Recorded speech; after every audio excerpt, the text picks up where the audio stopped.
and welcome to KnightHunter Books. Tomorrow is the Booktubeathon and it will be our first, so we're going to give it a go and see how we get on.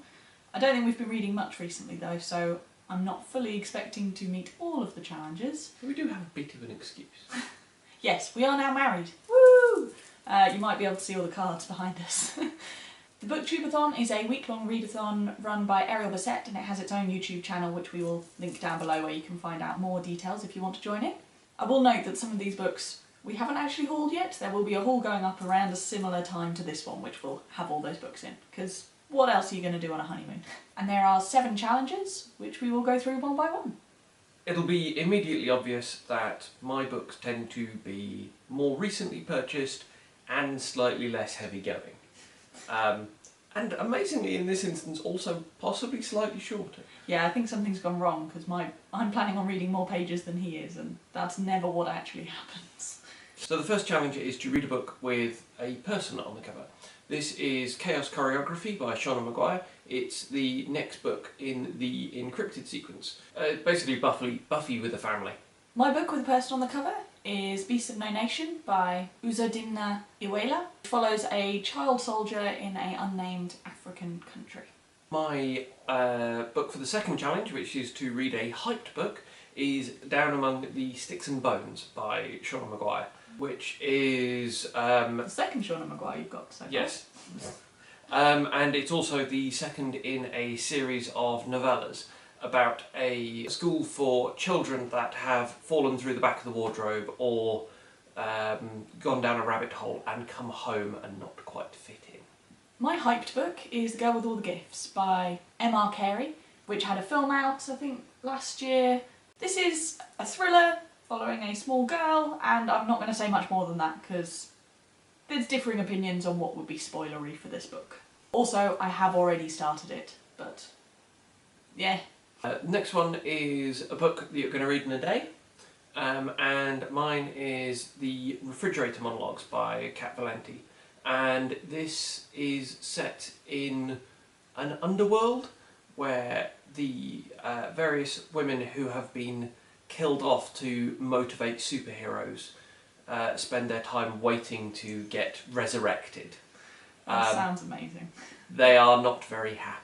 The book I'm going to try and read in a day is In Every Heart a Doorway by Seanan Maguire. Another Seanan Maguire. Because I haven't started this series yet, and I'm very excited to read it. You've already summed it up, but one thing I've heard is that it's got an asexual character in it, which is quite exciting. My book with a character very different to me is Kindred by Octavia Butler, about a time-travelling black lady from 70s America. My book that follows someone different to me is Habibi by Thompson. And is enormous. And is an enormous book, but is a graphic novel, so I don't actually have any idea how long this is going to take me to read. But I figure a readathon is the time to find out. It follows 2 child refugees, and I believe links together the Muslim and the Christian world. I think it might be set a while ago, so a bit different. My book I will try and read entirely outside is Amulet, Volume 2 by Kabushi. I have no idea if I will read this outside, to be fair. We're in the UK, the weather is ghastly at the moment. And this follows 2 children in a strange fairyland they found in their granddad's basement. And I am similarly going to try and read a short graphic novel outside. This is Saga Volume 7. Saga is a kind of Romeo and Juliet in space with weird wacky things going on. And it's been a while since I read the last one in the series, so I hope I remember enough of it to work out what's going on. The book I picked up purely because of the cover is The Regional Office is Under Attack by Manuel Gonzales, and yeah, pretty much we saw this in Waterstones when looking for, I think, the second book on an offer, and the cover grabbed my attention enough to make me read the back. Although it might be the title. Yeah, true.